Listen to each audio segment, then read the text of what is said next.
Bom dia, vamos à nossa aula de História, certo?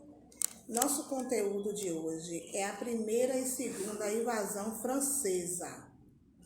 Vai começar na página 163 com a primeira invasão francesa e aí vai até a página 169 com a segunda invasão francesa. Eu hoje preferi também estar de posse do livro didático para mostrar para vocês o conteúdo, para fazermos também uma leitura e para melhor compreendermos o conteúdo. Vamos lá? Então vamos. Então vamos à nossa leitura, a página 163. Vai dizer: o governo de Duarte da Costa mostrava reflexo de uma má administração. E a França via no Brasil um caminho promissor para ampliar os seus negócios.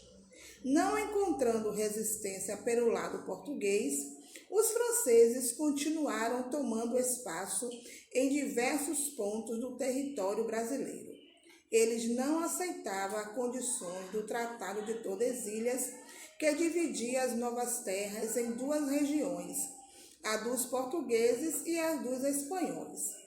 Estimulados pela necessidade de expandir os novos empreendimentos, em 10 de janeiro de 1555, comandado pelo vice-almirante diplomata francês Nicolas Duarte de Villeneuve, os franceses invadiram a Baía de Guanabara, primeiramente pela ilha próxima de Sergipe, e constituíram ali a França Antártica. Foi assim que ficou conhecida como a primeira invasão dos franceses no território brasileiro, com o objetivo de tomar o litoral. Então, os franceses prepararam duas grandes expedições rumo às terras brasileiras. Então, resumindo a leitura, tudo dá início com o quê?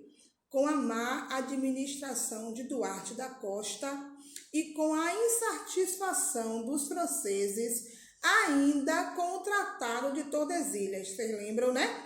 Aquela linha imaginária que foi colocada para dividir, né, o país, e aí a Espanha fica de um lado, Portugal do outro, e não dava direito na abertura para outros países também assumirem, né, o controle do Brasil, de também fazer as suas expedições, de também ganhar, lucrar, trabalhar, né, no território brasileiro. E aí os franceses se revoltam contra os espanhóis, né, e contra os portugueses, até porque os portugueses não estavam nem aí se os franceses invadissem o território da França, e aí veio a acontecer essa invasão, que foi chamada de a primeira invasão francesa, que começou a acontecer no Rio de Janeiro. Depois vai dizer o seguinte: como Portugal e Espanha tinham direito de explorar o pau-brasil, os franceses também queriam seus direitos, tá vendo?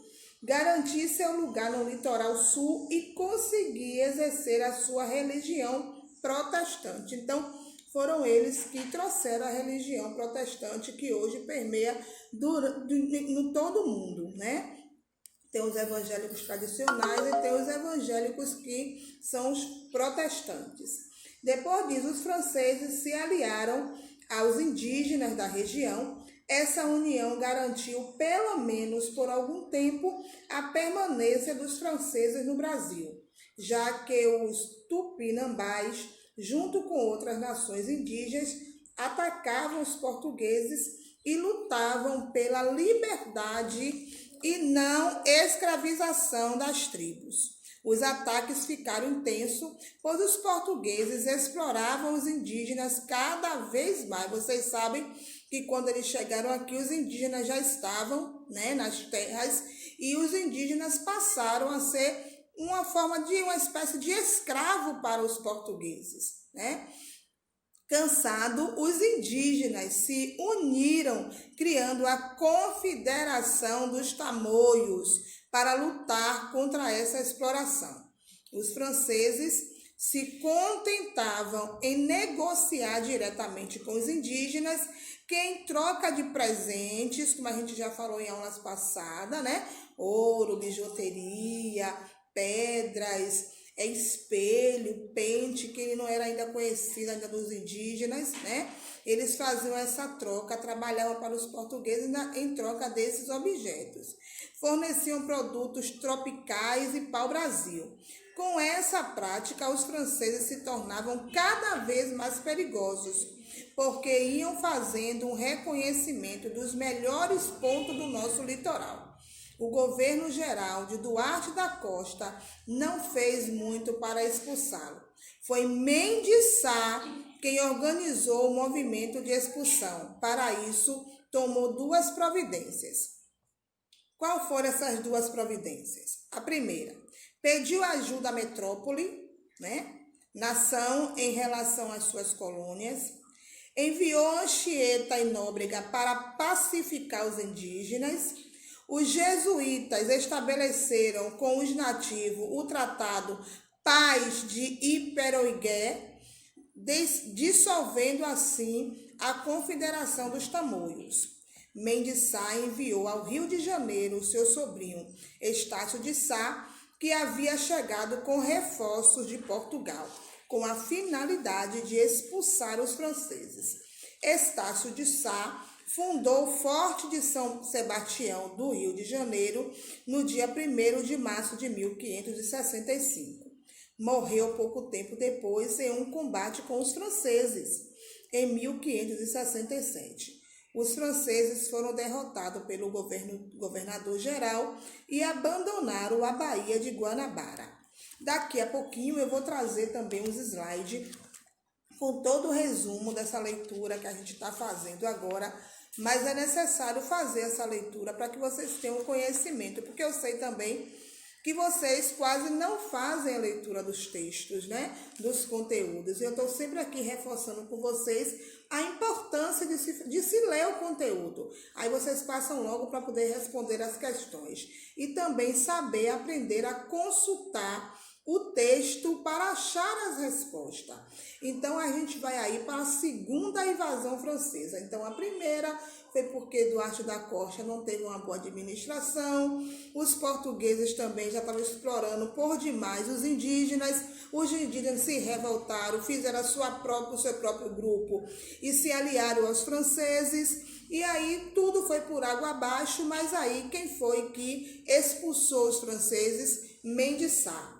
Mas aí veio a segunda invasão. Eles não se renderam, não se deram por satisfeitos, os franceses, e aí continuaram o combate. Vamos ver. Então foi em 1612 que os franceses voltaram a invadir o Brasil, agora na região do Maranhão, a fim de fundar a colônia francesa denominada França Equinocial. Uma expedição comandada por Daniel de Latouche, senhor de Lais, alguma coisa aqui, né? Ravideri, que é francês o nome, né? Chegou ao Maranhão em 1612. Os franceses constituíram o Forte de São Luís, que deu origem à cidade de São Luís, em homenagem ao rei da França, e procuraram entrar em contato com os indígenas. Essa invasão foi realizada com recurso do Estado francês. Então, dinheirinho para poder, né? Para mão de obra, para navios, para alimento, para roupa, tudo foi os franceses quem fizeram, que deram. Ela foi bem mais curta que a anterior, durou apenas 3 anos essa invasão. Os objetivos franceses eram participar do novo mercado de exploração colonial e ter na colônia um refúgio para os protestantes que sofriam perseguição na França. Então está aí, a gente vai passar agora para um resumo aí no slide. Quero que vocês acompanhem também esse resumo que eu preparei aí, né? Que diz assim, ó, União Ibérica entre 1580 a 1640, o que acontece? Portugal e Espanha, governado por Felipe II da Espanha. Depois veio em 1578, morreu Dom Sebastião, que era o rei de Portugal, sem herdeiro, não teve filhos, né? Aí o cardeal Dom Henrique governou no lugar né, de Dom Sebastião em 1578 até 1580, e ao morrer também não deixou herdeiros. E aí você está vendo o mapa da França e de toda a região que foi também assim invadida por eles. Depois vem Espanha e Portugal, único reino. Aí após todos esses acontecimentos, o que é que vem? Após o acordo com a burguesia e a nobreza, Felipe II, tio de Dom Sebastião, assumiu o trono de Portugal. Então, quem assume? O sobrinho, porque ele não tinha filhos como herdeiro. E qual foram as consequências disso? Todas as colônias portuguesas passaram a ser controladas pela Espanha, né? Então, vamos lá. Depois a gente vai, né? Na prática, o Brasil passava a ser colônia espanhola. Então, o Brasil sempre estava sendo dominado, né? Pela Espanha ou por Portugal e agora também pelos franceses, né? E o Tratado de Tordesilhas ficou sem efeito, né? Acabou o Tratado de Tordesilhas, não deu certo, né? Os comerciantes portugueses expandiram seus negócios para o lado espanhol da América. Espanha entrou em guerra contra a Holanda e França na Europa, né? E aí chegou a segunda invasão, né? Que foi na França Antártica, como a gente leu no nosso material didático. A França não reconheceu o tratado, né? Como já foi falo. A presença francesa no litoral, nas praias, né? Nos portos também, no comércio de pau-brasil e no uso de mão de obra indígena, já indicavam seus interesses pelo Brasil, e aí você vê também eles aí no litoral, né, brasileiro. E aí a invasão aconteceu primeiramente aonde? No Rio de Janeiro, né? Os calvinistas e católicos, com o apoio do Estado francês, rei Henrique II, ocuparam o Rio de Janeiro e, sob o comando de Almirante e apoio dos tamoios, fundaram a França Antártica. E aí o que acontece em 1567? O governo de Mendissá, como a gente, né, leu, expulsa eles, né, dessa região, né, sobre o comando do seu sobrinho, Estácio de Sá. Os portugueses venceram os franceses, né? Então, os franceses, apesar de lutar, de ter toda a resistência, eles foram vencidos pelos portugueses. E o que é importante, as divergências entre católicos e protestantes, o apoio dos jesuítas enfraqueceram os franceses. Então, a união do catolicismo com os protestantes, né, e com o apoio dos indígenas, dos jesuítas, fortaleceu, né? Houve mais mão de obra, mais pessoas e os franceses enfraqueceram. E aí acontece o quê? Acontece a França equinocial, né? Que aconteceu o quê? Que foi a invasão do Maranhão, que foi a segunda, né? Primeiro foi no Rio de Janeiro, a segunda no Maranhão. Eles mudaram agora, né, de rota, de país, de cidade, na verdade, de estado, e agora foi para o estado do Maranhão. Então diz que com o apoio dos indígenas de lá do Maranhão, os franceses mantinham base na Paraíba, no Rio Grande do Sul, do Rio Grande do Norte e no Ceará. Os franceses ousaram fundar uma nova colônia no Maranhão, apesar dos portugueses, né? E aí o que acontece? Foram também... E o que acontece agora? Também sobre o comando de Latouche, as bases da colônia foram montadas. Em 1612 foi fundada o Forte de São Luís. Após acordo com os portugueses, os franceses deixaram a região em 1615, mais uma vez os franceses aí sendo vencidos. E foi isso, queridos, que aconteceu praticamente na primeira e na segunda invasão francesas. Apesar deles resistirem, lutarem, os franceses, né, os portugueses, juntamente com os indígenas, os jesuítas, eles conseguiram expulsar os franceses e se ver livre, né, do comando, do domínio francês. Ficamos por aqui, tem a atividade do livro, está aí logo no início desse vídeo que eu vou colocar também para vocês as páginas. Se dedique, se empenhe a estar executando as atividades e até a nossa próxima aula.